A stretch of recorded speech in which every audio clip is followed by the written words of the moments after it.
The single biggest problem with Marvel Rivals is its matchmaking, at least according to a bunch of comments. In my last video, I asked the question, what is the biggest problem with Marvel Rivals in your opinion? And a lot. I mean, the vast majority of responses were about engagement optimized matchmaking. Like if I tried to show them all on screen right now, it would take forever. If you don't know, the short of engagement optimized matchmaking is that it gives you a calculated amount of wins and losses to keep you playing as long as possible. Just like that text from a moment ago, it exists to give you a quick hit of dopamine, only to snatch it away. You're never gonna see bouncing text again. That shit takes forever. One game you're stomping the enemy team, the other game you're wondering if your teammate even has a developed brain.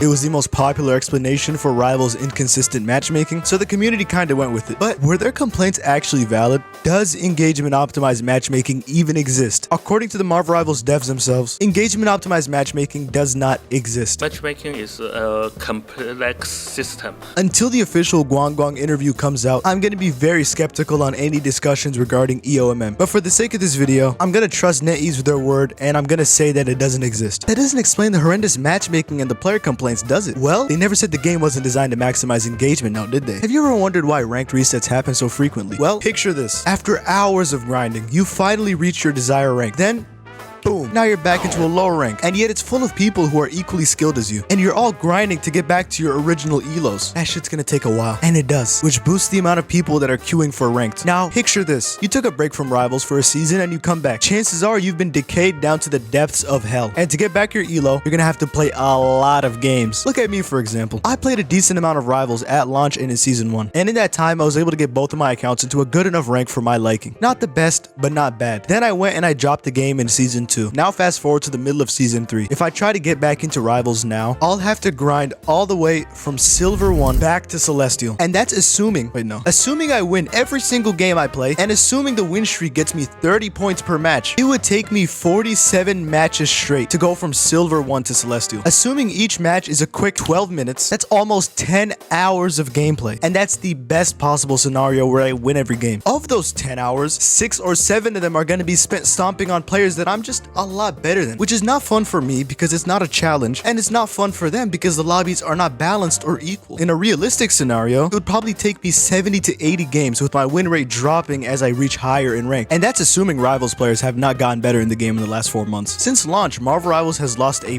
big percentage of its initial player base, but that's to be expected with any shooter game ever. The problem is that whenever any of those players return and they go to play ranked, they have to sludge through so many games just to get back into the original elo, which is not fun, but it maximizes playing time. I'm not gonna go and play 70 or 80 games of Marvel Rivals unless I really do enjoy Marvel Rivals. All of this could be remedied by 10 games of placements that put you either in a relative elo to where you were, or potentially a little bit lower, depending on how you perform. If you're a returning player, it's gonna decide your ranked compared to the other people in your lobby and put you in an appropriate level for your skill. And this just makes so much more sense than an arbitrary reset that happens every 2 months. All ranked resets do is lower the quality of matches until everybody gets back to where they were, which takes weeks. So no wonder the quality of matches in ranked sucks 90% of the time. The biggest thing that's kept me from grinding Rivals after Season 1 was how much of a joke ranked was. There would be people in my games with a sub 50% win rate, sometimes 45% win rates, which is frustrating. And so how would these people make it so far? They would queue a lot of games, like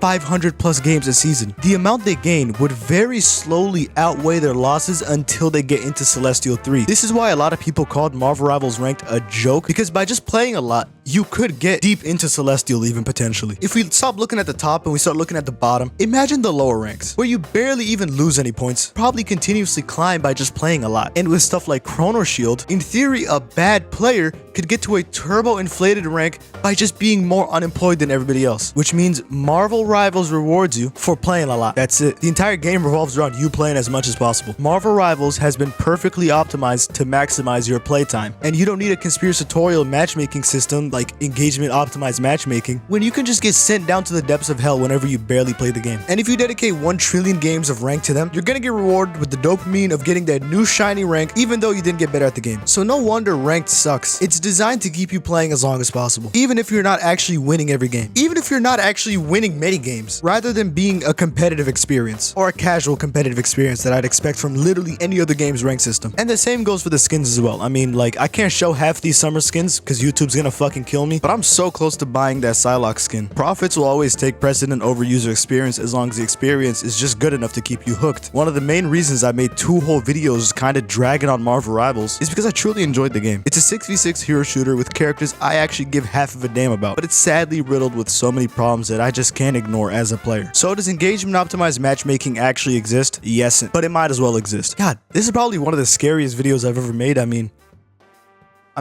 I'm faking this, but like, I'm terrified. I'm terrified of being on camera. This is probably the first recorded instance of me ever being on camera. So if you made it this far, thank you. Thank you very much. I don't really have a lot to say, but if you could, there's a button down there. It starts with an S. Just subscribe, bro. Peace.